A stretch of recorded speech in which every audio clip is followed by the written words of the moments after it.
Hi everyone, my name is Amanda Rich, and I want to talk to you today about Boston's tree planting initiative, but more so the whole concept of maximizing reduction through secondary emissions. And really the whole concept here is about strategic tree selection and placement and utilizing that to reduce Boston's energy burden. So if you don't know too much about Boston's Tree Initiative, it's part of their climate action plan, and really the whole scope is to plant 100,000 trees by 2030. And Boston is no stranger to the whole concept of reduction of CO2 emissions. And they really want to embrace the concept of secondary emission reduction or using trees to potentially reduce energy consumption by placing them closer to buildings and homes to reduce energy consumption and thereby reducing energy generation. But really, I think Boston really needs a customized tree canopy action plan because right now a lot of their documentation doesn't have a lot of strategic plans or a lot of instruction for their employees or even for potentially for residents. And really this whole concept here is about providing them with some guidelines about strategic selection, placement, and prioritization. And really the intent here is to be able to, for them to incorporate it into municipal documentation. So before I even wanted to go forward with providing Boston with some guidelines, I really needed to understand a little bit more information and data analysis for myself. And so what I attempted to do here was I performed a short form greenhouse gas inventory assessment. And really, I wanted to know if Boston moved forward with their 100,000 tree campaign, utilizing their currently approved 94% deciduous to 6% evergreen ratio, how would that impact their greenhouse gas emission profile here?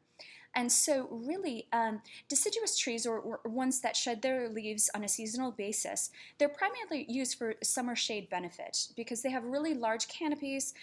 They're great for summer shading and normally, when you place them next to a building, they provide great aspect for summer shade. But if you know anything about Boston, Boston is relatively a northern climate area. We have very cold winters, and summertime is relatively minimal. I'll say it is definitely warm here right now, but for the most part, it is a relatively cold climate area here. And so, as you can kind of see here, the summer shading benefit was very minimal in that with 94% of the deciduous trees here approved for use, you can see here at the blue that was the emissions in relation to summer shade benefit, but you can see on the opposite end of the spectrum here in the red, that was actually space heating increase because primarily with these deciduous trees, the branches, even though they don't have any leaves on them during the wintertime, they actually obstruct the winter sun from coming in and getting through and heating these buildings during the wintertime. So it was actually a negative aspect. And so really what's happening here is that the winter heating increase outweighed the summer shade benefit by 132%, which was not good. So moving forward, what I attempted to do was try to change the ratio, and I wanted to place more dense evergreen wind barriers because obviously those are very great and a positive aspect for reducing winter temperatures and increasing space heating and well, I'll say decreasing, I guess, space heating demand during the winter time. And so what I attempted to do was increase those percentages of evergreen wind barriers. And as I increased that ratio of evergreens and decreased the ratio of deciduous trees, what that really did was it was a positive effect. So it increased savings, it decreased emissions, and so as you can see here, the same 1,000 tons of emissions were reduced, and that's about the equivalent of over 2,000 passenger vehicles per year. And really the whole concept here was that the reduction of wind flow in Boston will be greater than 50% of the overall energy savings in comparison to both summer shading and evapotranspiration cooling, which is basically the trees that would be evaporating wind or excuse me, water, and that cools the air and climate around it. And so really the whole concept here is that Boston needs to focus on reduction of wind during the winter time to improve and reduce the overall space heating use within this winter climate. That's really the focus here. So my alternative strategy for Boston, strategic selection, increase the evergreen period. That's really where they need to go with this. They need to increase these winter wind barriers, and really the whole concept here is all about the reduction in consumption of space heating. You can see here that there's several comments here about New York City and LA. These parallel cities have already been through this process as far as tree planting initiatives, and Boston can really learn a lot from these parallel cities and their positive observations, but also lessons learned. They've definitely done a lot of negative aspects, and they've published a lot of information. So say, for example, New York City, they published a mortality study, so they fully understand what has been causing these trees to die, say, for example, or in relation to emissions, Los Angeles published a full greenhouse gas inventory of their tree planting initiative. So Boston really needs to pay attention to these other cities. But primarily in relation to New York City, strategic selection, so transition to species with the highest rates of survival and those that are most tolerant of urban stress conditions, but also strategic prioritization. So really the whole concept here is focusing on residential areas. And normally I think the instinctual thing would be to focus in on these high industrial and commercial energy consumers. They're the highest ones that consume most in the city. They are the highest emitters of CO2 emissions. But really when I focused in on these areas in Boston, they had the least amount of tree planting space available. So really the focus here is on residential because, again, from New York City, they have the highest tree survival rates at about 83% in comparison to all the other spaces like industrial and commercial and open spaces, which were about 60 to 63%. So the no-brainer here is focusing in on residential area, and also too on the flip side, they can benefit the most from the spatial heating aspect because they utilize approximately 28% of their total energy for space heating, and 93% of their direct emissions are from space heating. So if the installation of wind barriers is in relation to reduction of consumption for space heating, residential is the way to go. As far as strategic placement goes, near homes and trying to get in as many of these evergreens near homes would be the best benefit in relation to Boston. So prioritization, really the whole concept here, if we're talking about reduction of energy burdened, so in other words, spatial heating, it's all about focusing in on neighborhoods that are having the biggest problem being able to afford energy and in relation to energy consumption. And so when I talk about energy burden, that's really the whole concept is when residents in cities have to pay more for utilities. And with Boston, energy burdened neighborhoods and residents are paying about 7% more for space heating than average households. And usually that means that a lot of times it's poorly insulated or less efficient homes. And the indicator a lot of times is lower income and or minority neighborhoods. They kind of go hand in hand. And so really what I attempted to do here, and you can kind of see, is that I tried to like prioritize here, I guess, where minority population densities are in addition to low income, but also combine that with tree cover per capita and land planting available. And you can see here specifically where those primary prioritization neighborhoods are.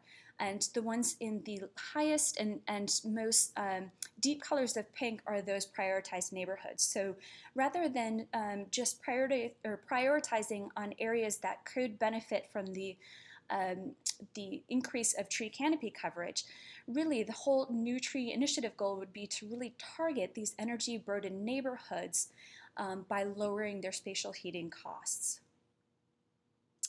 So as far as strategic placement goes, this iTree software is really fabulous because you can really focus in on both prioritization of higher areas of neighborhood, but you can really also focus in on residential property. And so what I did was I selected a very specific residential property, randomly selected in one of those high priority neighborhoods that were focused in on those particular areas of analysis. And what I did was, the first thing I did was I mapped the actual trees that were already there. And through Google Maps, what I did was I determined that the trees were already there were maple and cherry trees.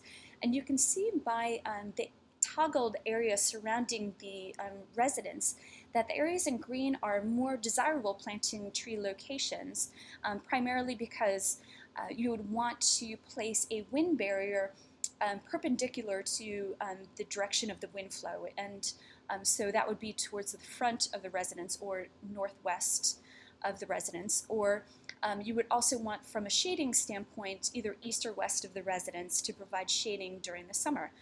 And so you can kind of see here, though, also in the yellow area, that's the less desirable area, because really the trees to the south really increase energy costs. And you can see somewhat that the shading reduction really provided this residence with about 37,000 kilowatts of savings over about a 50-year time span, but there was only about a heating reduction of about 2,700 therms. Whereas when I restructured these and I put a wind barrier in of dense evergreen white fir trees and then a large red oak tree in the backyard, and really strategically placed these trees and strategically selected them according to species, you can see that the energy savings went up as far as shading goes, but then also the heating reduction savings dramatically increased. And so that was equivalent to about 8.2 passenger vehicles. But one thing to note here too is that in this particular neighborhood, the median income is about $14,000 a year, which is not much. And so one thing that I wanted to do is, over a 50-year time span, I know that the median income is never constant, nor is the cost of a kilowatt hour or a therm, but I really wanted to understand what the overall savings would be. And so really from a 50-year time span, that particular household could save over $15,000 in relation to this electricity and therm savings, and that really was 2.1% of their total income, which means that it reduced their energy burden from 7% to 4.9%, which I think is pretty substantial just for planting trees. So really, from a recommendation standpoint for Boston, they really need to move forward with this because I think it would really be a great thing for the residents of Boston. But they really need to clarify what their goal is going to be, because right now it's really all about increasing canopy coverage and planting a certain number of trees. But I really think that it would be beneficial for them to clarify and say that they want to reduce the energy burden in low-income and or minority neighborhoods. And if that means redefining their metrics as to what energy savings that would be, or how the energy burden is going to be reduced in these particular neighborhoods, I think that would be much more of a benefit. Consolidation of energy, or excuse me, of information sources. After reviewing all these documentations, there was just information all over the place. There was, I think, 3 different species lists of approved trees.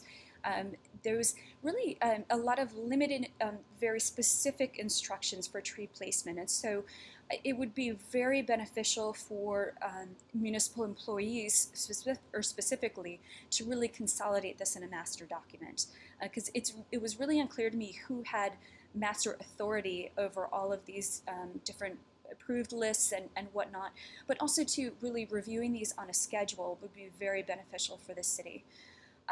Also to clear instruction, very specific for employees, because not only providing the specifics on planting them north, south, east, and west, however many feet from a building and whatnot, but as you could kind of see here from that toggled area around a building, sometimes the whole answer is not planting a tree. So sometimes, the whole concept about providing instruction is preventing placement in areas that may increase the heating demand for some of these energy burdened residents. So they really need some clear instructions here. And overall, obviously, improving many more evergreen trees for street tree use, because there are many more smaller evergreen trees out there for approval. So thank you very much for listening, and I really appreciate it. And I greatly hope that Boston hopes to take these recommendations into consideration. Take care.